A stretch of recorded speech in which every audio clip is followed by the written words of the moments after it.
Everyday life in the city was a monotonous cycle. Subway rides, crowded sidewalks, and faceless strangers. Amidst this cycle, the unexpected happened. I got a call from my estranged Uncle Lester, who offered an escape to his expansive mansion tucked away in rural bliss. Hoping this could be the summer respite I needed, I packed my bags. The grandeur of the mansion left me breathless. Its antiquity was both impressive and surreal, like a well-preserved exhibit from a different era. My uncle, characteristically eccentric, inhabited this enormous space alone, with a peculiar fixation on mirrors. From ornate to minimalist, they adorned every wall. Under the pretense of an innocent exploratory walk one night, I stumbled upon a behemoth mirror hidden away in the basement, covered in layers of dust and cobwebs. The first time I glanced, there, looking back at me with the same bewildered eyes, was my identical reflection. The uncanny resemblance was startling, but then we began to converse, an illusory, improbable conversation with myself. This novelty soon soured as my mirror twin's intentions became glacially clear. It sought more than just commonality. In a bizarre twist of fate, the mirror entity assumed my place in the real world. Suddenly, I was a prisoner in the grimy, neglected mirror. Now, I stared out from within the looking glass into my own life, desecrated by my twin's malevolent deeds. Diving deeper into the eerie mirror world, I discovered my uncle's dark secret. It was Lester who had struck a devil's bargain with my wicked doppelganger. Along the dusty mirror's edges, I found hidden compartments filled with diary entries detailing previous victims that suffered the same fate as mine. The sense of purpose instilled by this grisly realization invigorated me, fueling my resolve to reclaim the life usurped from me. I delved into the eerie metaphysics of the mirror realm, discovering a depressingly vast, twisted dimension. Hauntingly familiar faces dotted the landscape, prior, unfortunate victims of Lester's treachery. Joined by a collective will to escape, we sought to shatter our prison of silhouettes and recover our stolen lives. When we successfully emerged from the prison of mirrors, confronting the doppelganger and my conniving uncle was terrifying. It was a desperate battle against our own identities, and it was then that our spectral allies lent their strength. With each swing and hit, the doppelganger began to disintegrate, its form getting increasingly distorted with every shattered mirror. Following our victory, the local police unearthed the mammoth corruption of Uncle Lester.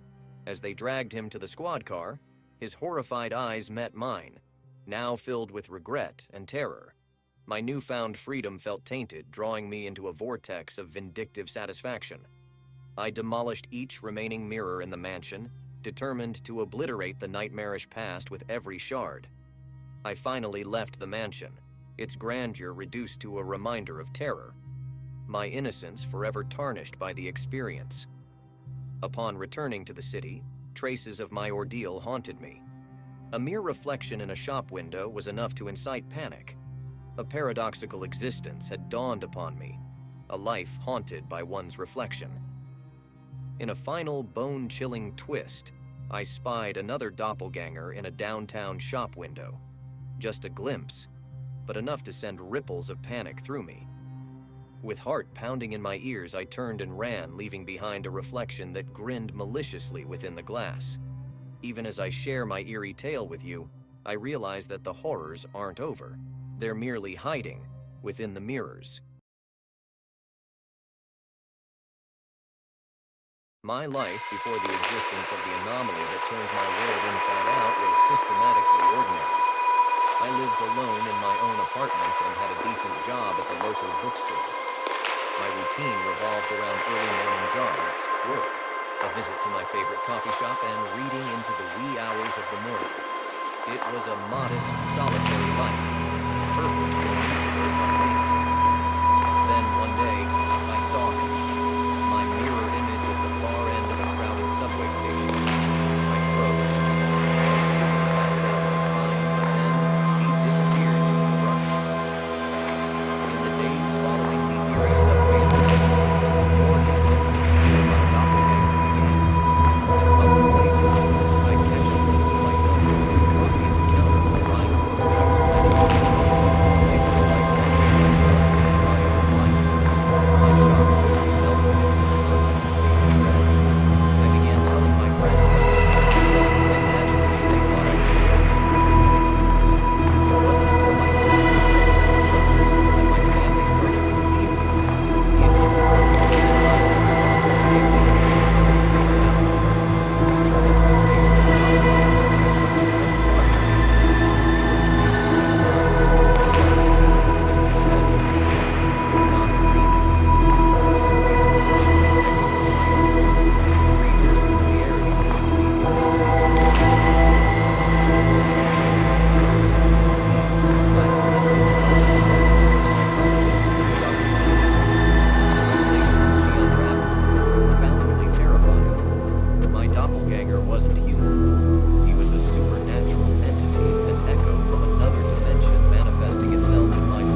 another sleepless night.